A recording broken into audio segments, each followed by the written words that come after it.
Good morning. Welcome to Sydenham Street United Church. Welcome to those of you joining us online. Welcome to those of you joining us from Faith United Church. Wherever you are on your journey of faith, however you identify, whomever you love, you are welcome here. We offer a special welcome to our honored guest, Marie Wilson, and her husband, Stephen Kakfui. They'll be formally introduced a little later, but we're so delighted that you're here with us today. On the back of your bulletin, you will see information about our congregation, about how you can connect with me and learn more information about the goings-on of our church. There's also information there about how you can financially support the ministry that we share.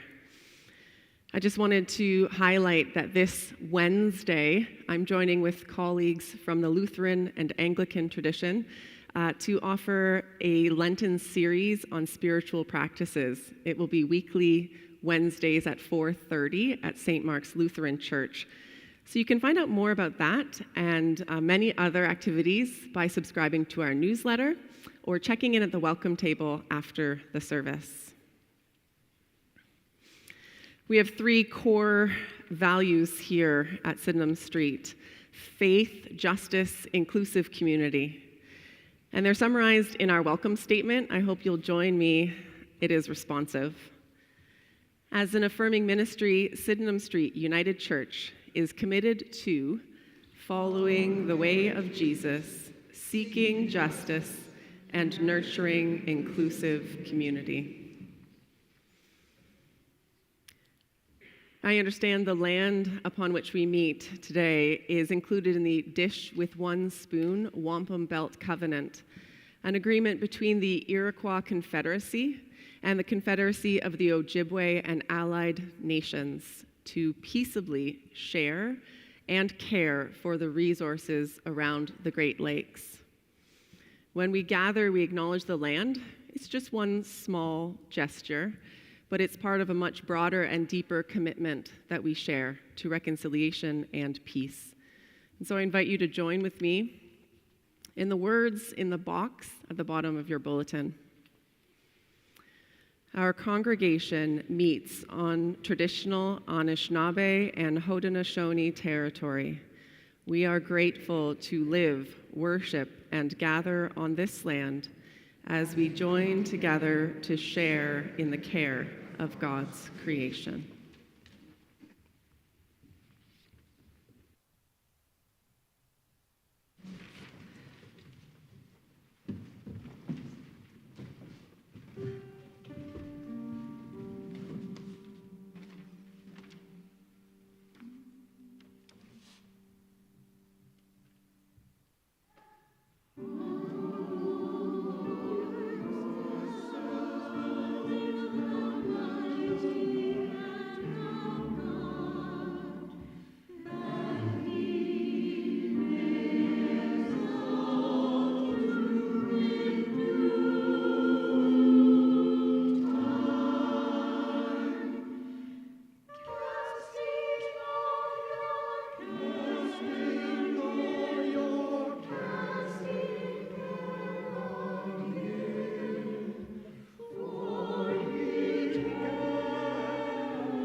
When we gather, we light candles. The first represents the light of Christ, a light we seek to follow and share in the world. Our second candle represents our prayers for peace. Peace in our hearts and homes, peace in our church, in our community, in our country, in the world. Will you pray with me? Gracious and loving God, in the light of these candles, we acknowledge the presence of your Spirit among us, where 2 or 3 are gathered in Christ's name. By the power of that same Spirit, open our hearts and minds this morning to the wisdom and the words that Marie and Stephen have to share with us. Guide our footsteps as we seek to follow Jesus in the path of peace and reconciliation. We ask it in his name. Amen. As we sing our next hymn, the children are invited, if they wish, to head out to Growing Spirits. Our regular teacher, Chelsea, is off today, but I understand Angela has graciously offered to be with the children. So give another wave, Angela. As we sing, they can head out. So it's number 144, Like Healing Stream.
Friends, it's my pleasure today to introduce you to 2 new friends, Marie Wilson and her husband, Stephen Cackfrey.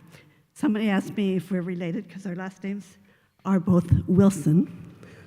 We are related in heart, yes, but not by blood as far as we know. A special welcome to Faith United. You are part of us and we are part of you. And not everyone knows that we share the same minister. Catherine, our wonderful minister, is your minister and our minister both. And I see in the group assembled here other friends from other United churches, members of Friends of the Spire, family, guests. So everyone is welcome. When Ian and I retired from our practice and teaching here in Kingston, we went up to Yellowknife for 5 years, part-time medical practice and part-time looking after grandchildren. And we were very warmly welcomed in Yellowknife. I like to believe because of our qualities, but probably because we brought with us one daughter and her husband, who are also family doctors. So 4 new family doctors in Yellowknife. There was great rejoicing. And we have another daughter living there, and we now have 6 grandchildren there. So we have lots of ties to Yellowknife.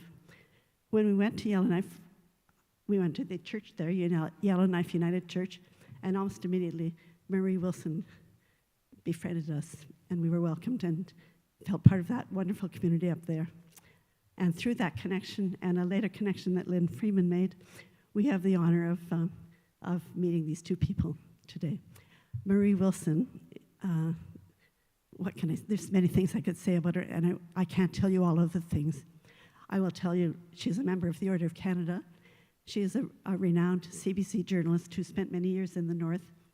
And one of the things she did in the North was work on the Mackenzie Valley Pipeline Inquiry, those of us who are old enough to remember that inquiry. And during that time, she met her husband, Stephen Cackfrey, and I'll tell you more about him in a moment. She went on to establish the CBC work in the North, and the reason she's here today is she was named as a Truth and Reconciliation Commissioner, one of 3. She's the only non-Indigenous commissioner. She's the only one left living, I'm afraid to say, and she was the only woman. She has written a book called North of Nowhere, which is available, and I hope if you haven't read it, that you will. I know our book club here at Sydenham Street, thanks to Ellie Dear, was able to read it and discuss it last week. So welcome to Marie. Her husband, Stephen Cackfrey, who is sitting beside her at the moment, so that's very good, Stephen. They tell me they have been married for 45 years. Stephen grew up in Fort Good Hope on the land in a small traditional community. And he has been a leader of the Dene people and leader of the Dene Nation subsequently, and then culminated, maybe not, that's not the right word, became Premier of the Northwest Territories, amongst other things. You may not know that there's not a party system in the Northwest Territories. The people who are elected to Parliament elect the Premier, or choose the Premier, so Stephen was chosen as that. You may also remember that the Pope visited the Northwest Territories in Fort Simpson, and you remember he was weathered out once and then had to be re-invited and came back, and all of that is because of Stephen, I would say. Stephen made a trip to Rome to importune the Pope to come to Canada, and he did. So just a little bit about the 2 of them. I have always felt, and I think Ian shares this, wherever I go in Canada, certainly, I wouldn't feel anything other than confident that there would be a welcoming church community that we could be part of, usually the United Church, almost always. And that confidence has stayed with me and proved true throughout my life. So that welcome, that sense of community, sense of shared values is something that I would like to extend to you today. And I hope you feel as welcome here today as we have felt in Yellowknife. So welcome.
And that was on this vote. I know this community in particular has been very acutely aware of the passing of our chair, Justice Marie Sinclair.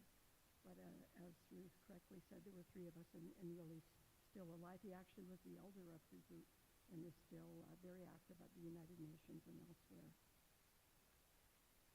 Let me say, too, that hockey, I don't want to go on mentioning it, because it's a moment of brokenness, and maybe it would have been wrong if they had won, if you'll allow me to say that, because this is a story about what we still have to work towards, what is not yet achieved, what is still there in our hearts and in our vision, and what is the ongoing work we have to do as a collective. It's really extraordinary to be here in this space, which, among other things, feels structurally very familiar to the church I grew up in southern Ontario. And those of you who've had a chance to read my book will know I reference it. It was St. Paul's United Church. I know there's more than one in the country. But also to consider that this structure has been here longer than Confederation itself.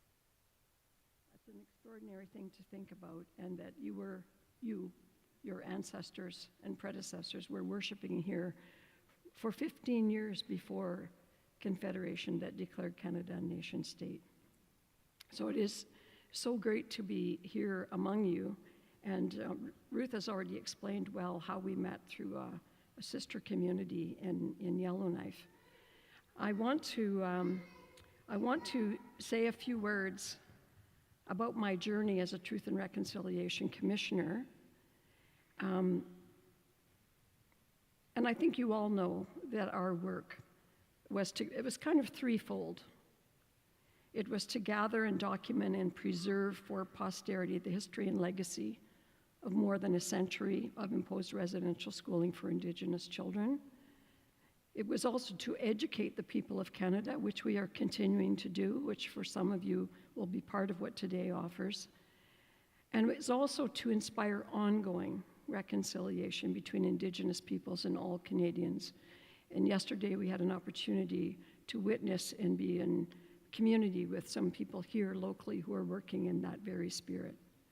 But why is that ongoing reconciliation important? It's so that we will remember and so that we will continue to act. So among the many things that my husband Stephen is and was and has been, he's also a former residential school student and a survivor. And so I've asked him if he would please share with us now,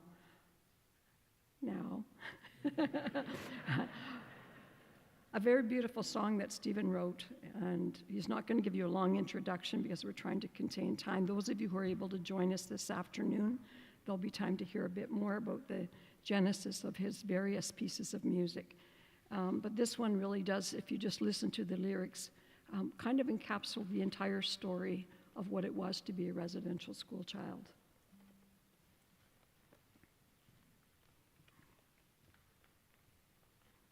Good morning to all of you. Thank you for the invitation and the program that you've provided for us.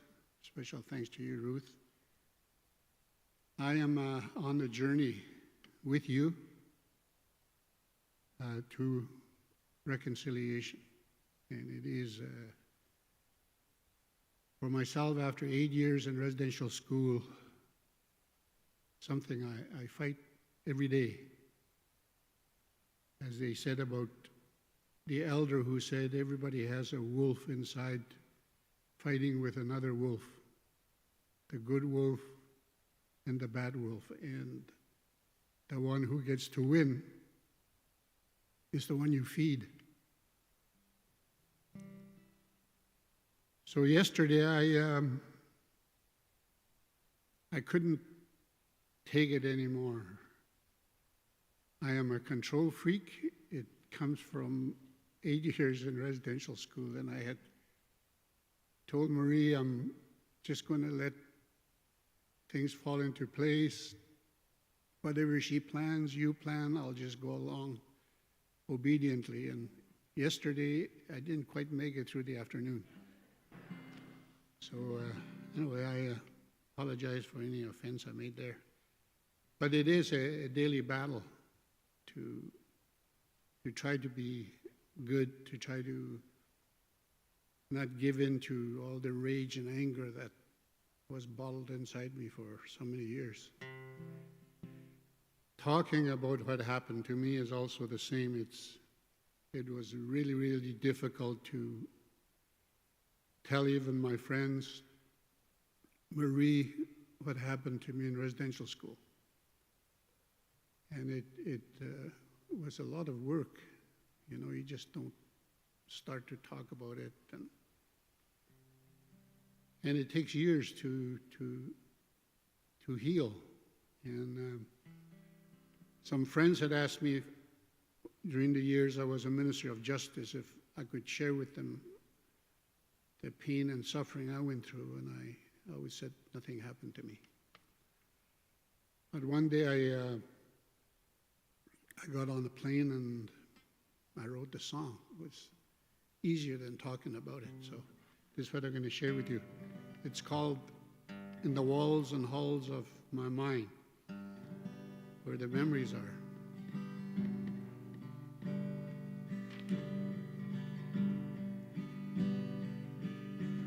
I remember the years they took all the children and they locked them away and taught them to pray. There were children each night quietly crying, alone in the walls and the halls of my mind. How many little souls that surely were dying. They will bury so deep the shame that they keep. They will all be alone in their garden of Eden, alone in the walls and the halls of their mind. He called for his father, please come and save me.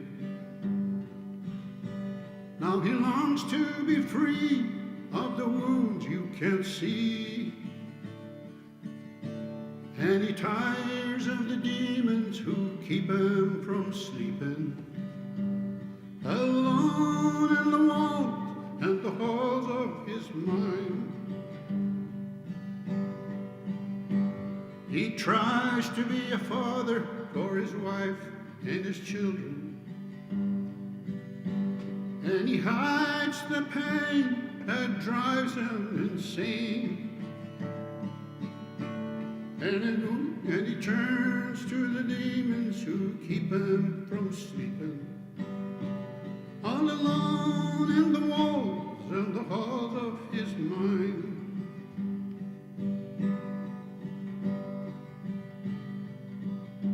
Now he's back 40 years, he confronts all his fears, reaches down in that hole to the pain in his soul. Now he knows that child who's been quietly crying, all alone in the walls and the halls of his mind.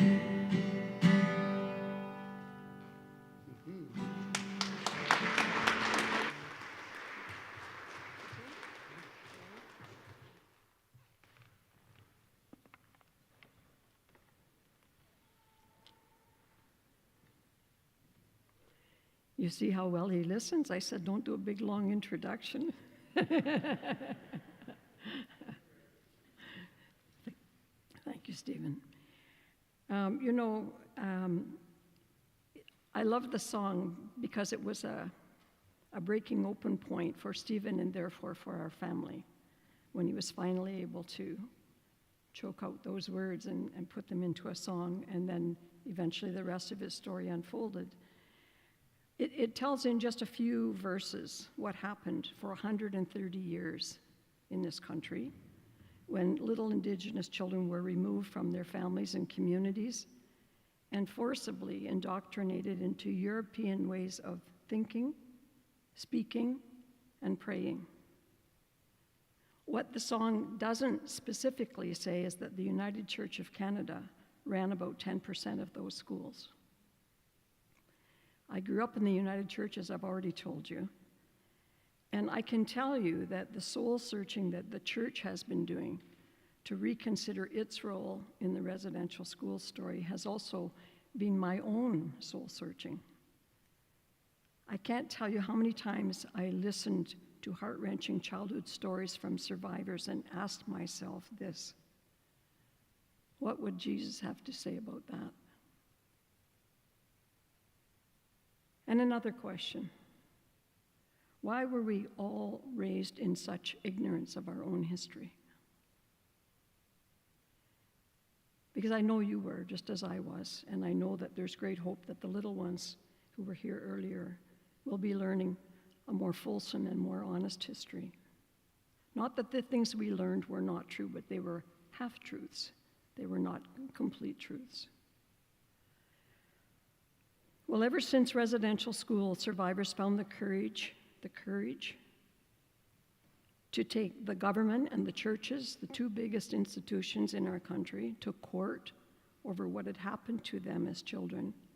And ever since the courts ordered a Truth and Reconciliation Commission, not one the government chose to have, but one the courts compelled them to have. Ever since then, it's allowed us to face up to all this hidden past. The shades of denial and justification have been lifting, and no longer can we say we do not know.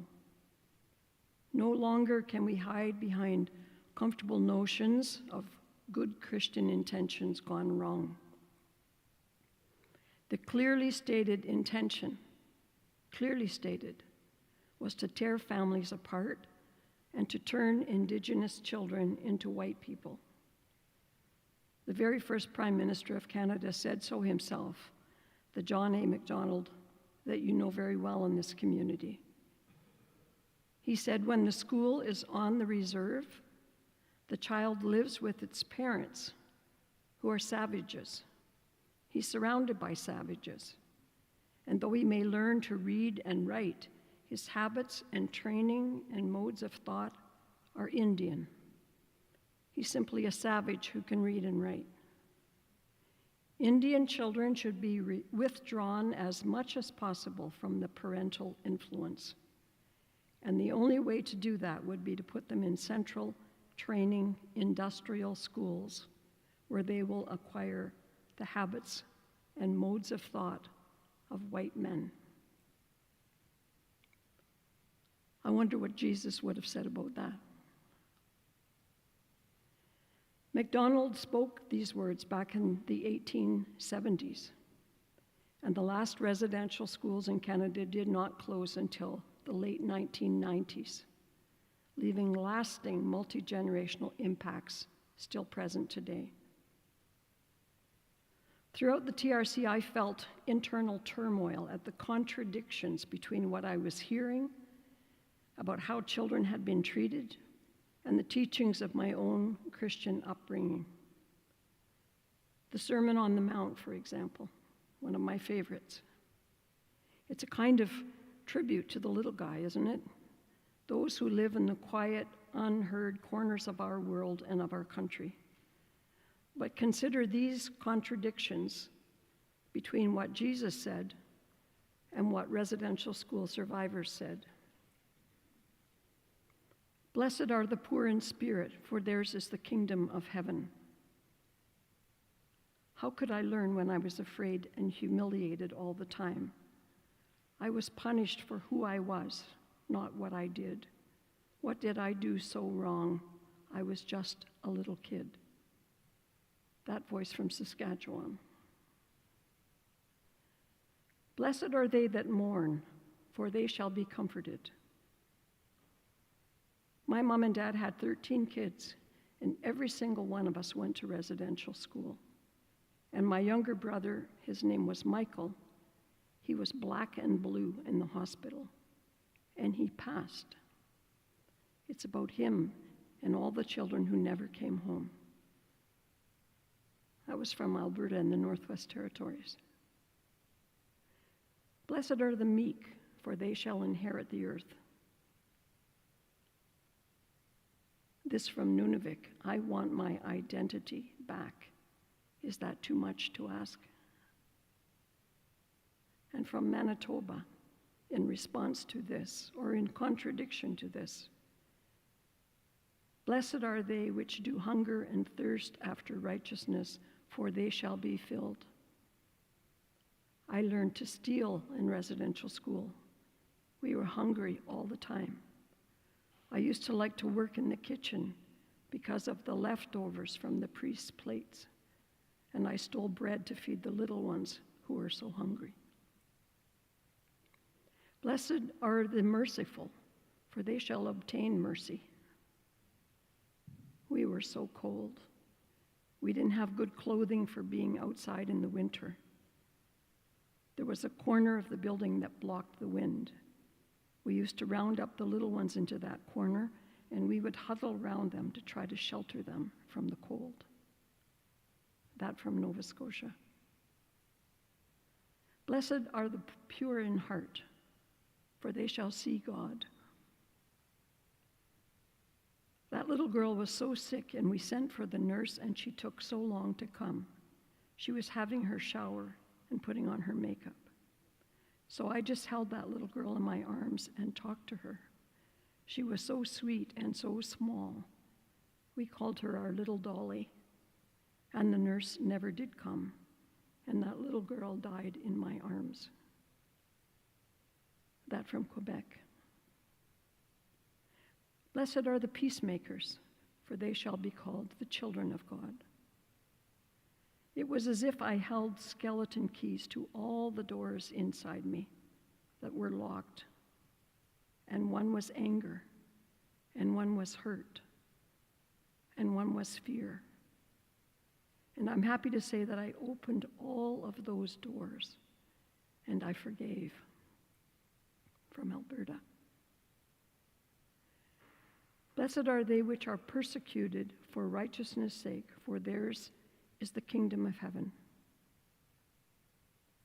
This nun put this bracelet on me, and it said pagan, because my parents practiced traditional sweats and things, and I had to wear that bracelet in front of all the other kids. And I used to eat all those communion wafers trying to get that paganness out of me. From Saskatchewan. Blessed are ye when men shall revile you and persecute you, and shall say all manner of evil against you falsely for my sake. I hated being an Indian. I hated being an Indian, and I was made to feel ashamed of my parents. They said they were savages and were going to burn in hell. For years, I hated my own mom. I wanted so badly to be white. That from Quebec. Rejoice and be exceeding glad, for great is your reward in heaven. For so persecuted they the prophets which were before you. I believe in elders. I found my identity through my culture. This is my belief. I found me. Today, I am allowing myself to feel. Now I have to make things right with people so my children can learn, and so they can tell their children they care.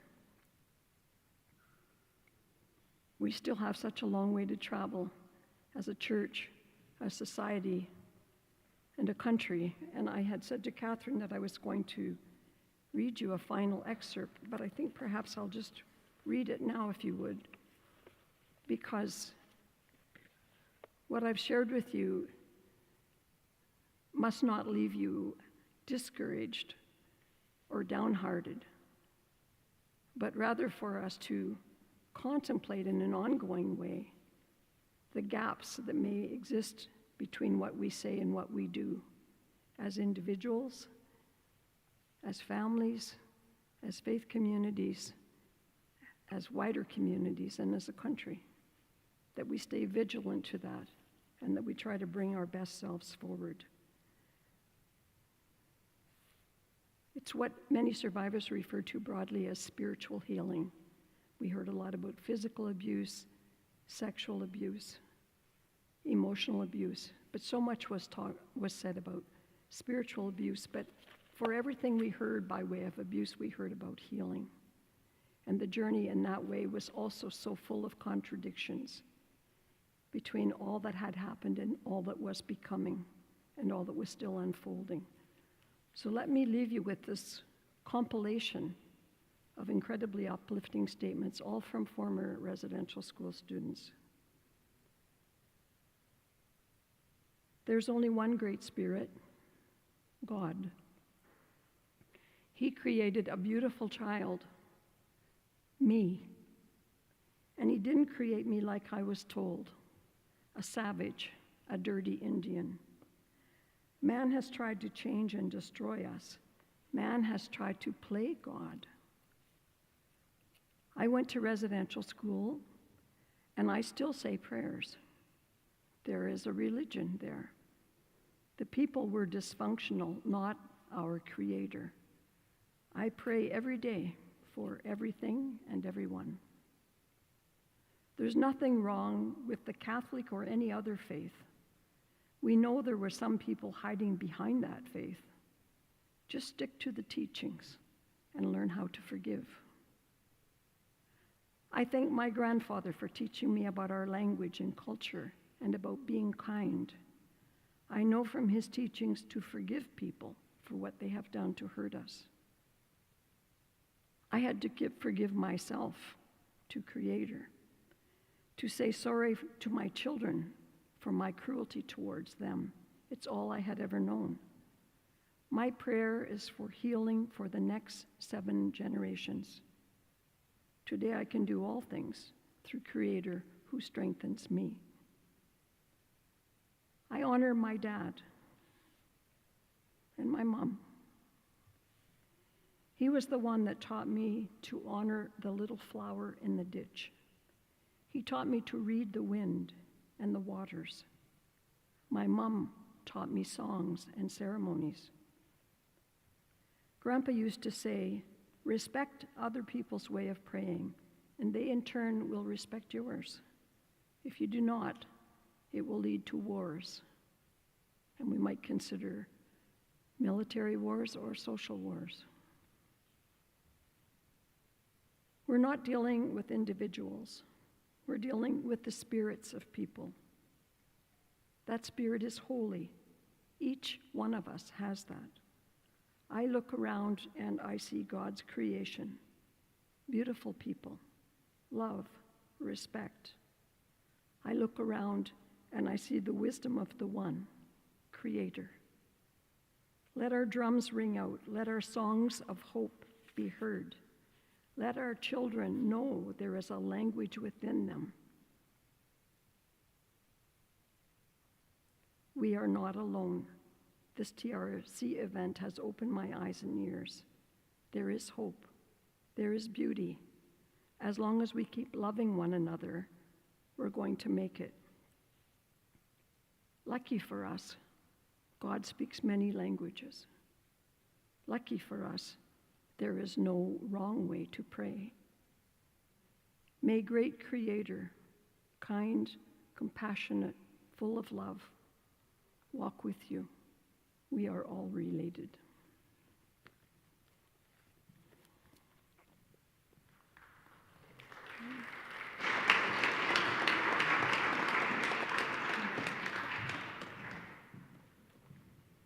I are going to take a moment for conversation. I've prepared a few questions. Would you like some water, Marie? Yes, that's what I was Yes, on the table there. Thank you.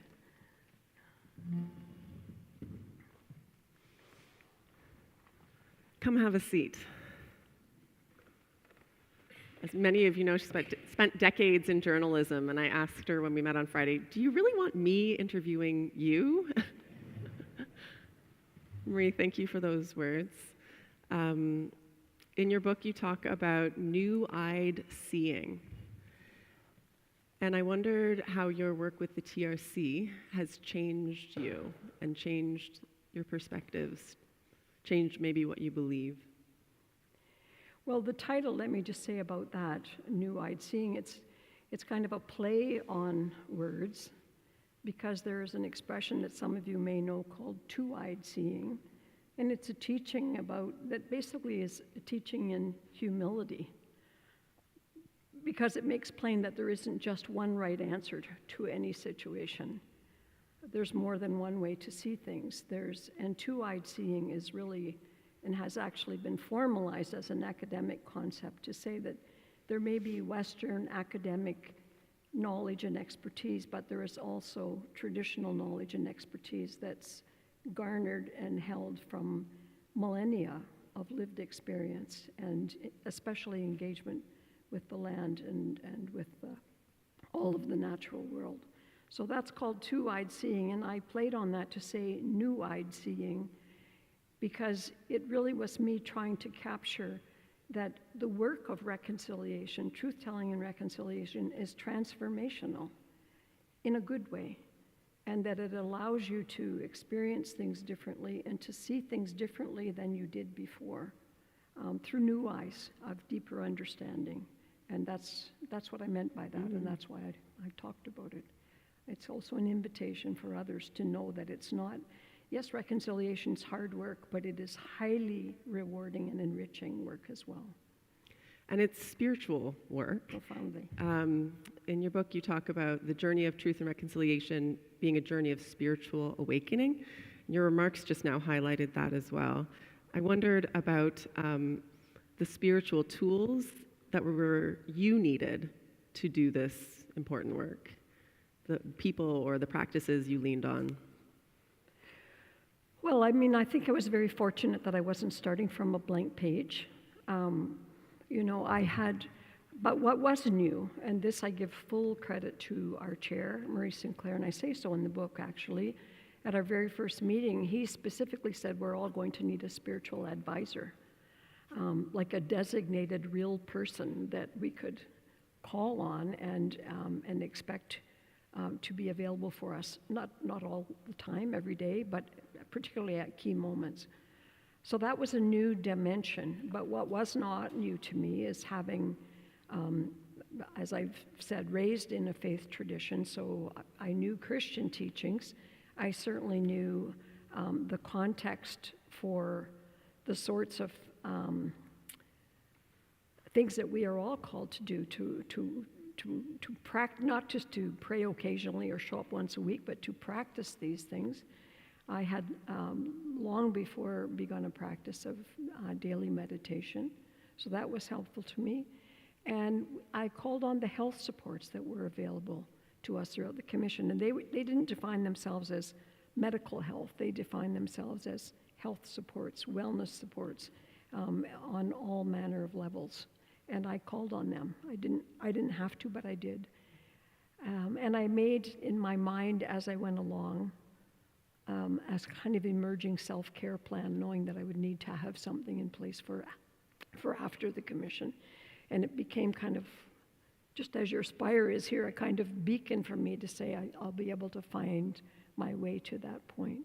So it was both immediate, every day, and regularized and long-term. It was all those things. I'll just name, actually, because we are here, my spiritual advisor, perhaps is known to many of you, some of you in person, but by name, was the very Reverend Peter Short, Dr. Peter Short, who served for a time as moderator of the United Church of Canada, but he had previously been the minister of the Yellowknife United Church, which is where I first came to know him and his family, and we remain good friends.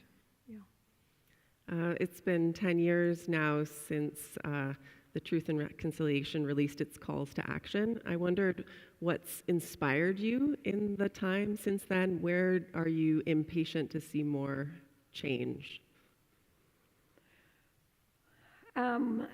Well, I think if I were to describe myself, I would say I'm a very optimistic, impatient person. So I want things to be great, and I believe they will be great, but I want it all to happen right away. And I'll reference Peter because it was one of the very first deep conversations we had in preparing for this work to begin. And what he said to me is, Marie, this is going to take a great deal of humility. And he said, I don't mean that in the sense of the opposite of ego. He said, I mean that as the opposite of impatience and thinking somehow that you're going to be able to change everything in the lifetime of this commission, or even indeed in your own lifetime.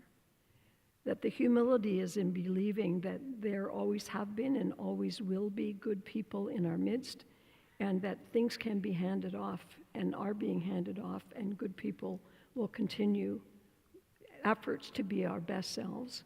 And so what keeps me going is your question. I mean, being here, can you pick any example over the past 10 years, but being wherever I'm invited to be and hearing about the good things that people are doing. The part that frustrates me is, it sounds contradictory, but the people seem to be generally ahead of the government. And somehow I think we have to find a way to have people reclaim their role as the boss of government so they can tell government more clearly what they expect of government in terms of policy changes and moving forward more quickly on things and prioritizing, and not doing reconciliation as a PS after you've already launched a big industrial strategy, but rather something you might think is important to consider as part of your approach to such a big industrial strategy, just as a very recent top-of-mind example. But I see good people doing things all over the place. That keeps me going, keeps us all going. I don't want everyone to tire out and give up. So I try to tell about good things that are happening. I'll be talking about this place wherever I go next, because that one little excerpt that I read that said, we are not alone. He was talking about the value of the TRC event, that we are not alone in all this. That's a huge force of strength to realize you're not the only one in this. And the challenge is finding each other, and creating spaces to do that. Ruth did that very beautifully, and Ian in their home the other night, bringing together people, some of whom did not know each other before. And then all of a sudden, your circle's bigger, your network is bigger, the possibilities deepen and grow. So that keeps me going. And I see my kids, and I see my grandkids. Yeah. They know about this, they care about this, they're doing work in their various ways to support this. And I think that's, you want to hope that your own kids are typical, but they're not unique in that they're not the only young people that are trying to move the needle forward. And there are lots of examples of that across the country too. I think that the temptation, though, and Stephen talked about it in his own remarks, is how do you temper that positive intention against the anger that can fuel it? It can be a useful fuel, but it can also be a self-destructive fuel. And I think some of the young people are just so angry at all that they've lost. And for some, it's hard to refabricate that or remold that into something more positive. But it doesn't mean it's not happening. It's just ongoing. I guess, would you have any specific advice for us gathered here about what we could do going forward? And I also kind of wondered if a number of the calls to action pertain to churches specifically. If you think the responsibility of people sitting in pews is somehow different than other Canadians, or specific advice. It sounds like political advocacy is something you might emphasize. Well, I don't have specific advice for your church or your community because I don't live here. I think that would be presumptuous of me. But I do know some of the things I learned, and that's partly why I wrote the book, because I'm trying to share the broader principles of what we learned from what we experienced. And that is that if you create good space, if you first of all create space, one of the things churches have is space. And I understand that you're using your space dramatically differently from how you once used it, and more widely. That's a good thing. And that's not a nothing.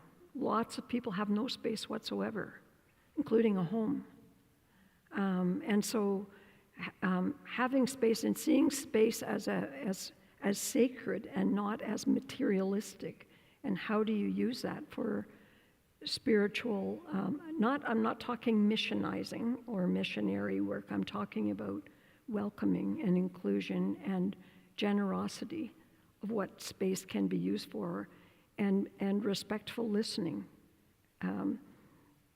We can all be guilty, and I'm well among them, of talking too much. We have to learn to get really quiet in our hearts and listen to what is being said, and to not try to propose the answer, but to ask the question, what is needed? What is needed? That's partly why I can't answer your question. I'm not intimately familiar with your specific needs here. But what are the needs, and being clear on that, and whether people want support. What are the needs that your community has? Does your faith community have its own needs that it needs to take care of? That's our work. That's not anybody else's work. And to make sure, many of you are parents and grandparents. What are your schools feeding your kids? Both, and that may be both a material question, but also an intellectual question. What are they being taught? How well prepared are the teachers to be teaching what they're teaching? Tomorrow I have an opportunity to speak with some of the educators at the Limestone School Board, and that's one of the very things that's on their mind. They're being asked to teach stuff that they're still learning themselves, So it's very important that we pay attention to what our children are being fed. We were not being well fed when it came to all of this history as we were children. And we need to make sure that's not the case for our children and grandchildren. And I think very importantly to raise our children as well, to understand their role as citizens. I mean, we're living in a time well beyond the residential school story where our collective voices are being compromised, are being challenged, where knowing and educating is being somehow demonized and belittled as not valuable, where inclusion is being withdrawn as a worthwhile public policy. We have to be vigilant that we're not allowing that sort of thing to seep into the places where we gather and work and decide things in Canada, including in our governments. And we've got to be vigilant. And I think, that's already a lot I've said on all of that, but stay awake. We have to stay awake. We were allowed to be asleep on all this for a very, very long time. And we have to stay awake, and we have to prod each other awake as well. Lastly, your mother, I think it was, used to tell you to count your blessings. Mm-hmm. I wonder what has been one of the greatest blessings of this work for you.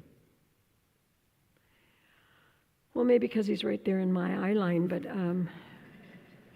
no, but it has been, it has honestly been, I've never said this before, and I haven't said it to you either, really, but it has been the blessing of getting to know my husband in a new way, and to see him through different eyes, and to understand him more fully. And through that, I think, to parent our children differently, and to fill in the gaps of both understanding and simple things that you would think would be so simple. How to express affection towards your children. To see, if you'll allow me to say, Stephen, how that has been an evolution in our home. Not for me. I'm all over the place with. But Stephen always says, I taught my kids to hug, and they taught him to hug. It sounds so simple. But those everyday expressions of kindness and affection can change a person's day. They can absolutely change a person's day, how they see this moment and how they see, this time. And I think we can give that to each other, the way we look at each other, whether we scowl or smile. I know those things sound simplistic in the big things that we've talked about with the TRC and in our calls to action. But a lot of those, there are big agencies and institutions taking care of that. But it doesn't, what I'm trying to say is, it doesn't let us as individuals off the hook. It isn't all about what we have to tell somebody else to do. It also is about what we have to continually and repeatedly tell ourselves and appreciate about ourselves and be grateful for. in our vitality to be able to do the things we are able to do. Yeah. Thank you. Thank you. You have been a blessing to us today, and you, Stephen. And we wish you many blessings, grace, peace, healing, hope in your continued work. So thank you for being here. Thank you very much. And may I just say, I don't know if everyone here knows about the event this afternoon, but if some of you are able to go, I know there are going to be books available there, so if any of you are interested, I would be very happy to sign books for you. And Stephen is also, I haven't acknowledged this about him, is also a published author. His is more a memoir, a beautiful book called Stoneface, Defiant Dene. And it's about his life's journey from his life in the bush, as Ruth said, to his life in some of the pinnacles of power in this country and beyond. And the residential school piece that informed so much of that, one way and another. So his books will also be available. We'll both be speaking again more fully a bit this afternoon. So Wonderful. Hope to see some of you again. Thank you. As a small token of our appreciation, we have a book by a local artist and member of this congregation to present to you, and a lap blanket that was knit by women in a ministry we're a part of, knit with prayers for comfort and blessing. So we're going to conclude with our, the time and place of the event is on a signboard at the welcome table. So you're welcome to, after the service, check in at the welcome table. And 3 p.m. at City Hall. So let's sing together. It's number 154. Deep in our hearts. Thank you, Marie. Thank you. Thank you.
Friends, as we conclude, I hope you'll join us through these doors into the lower hall for coffee and conversation.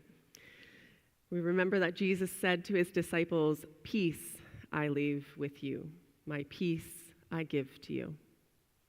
Let us treat this gift of Christ preciously and share it abundantly.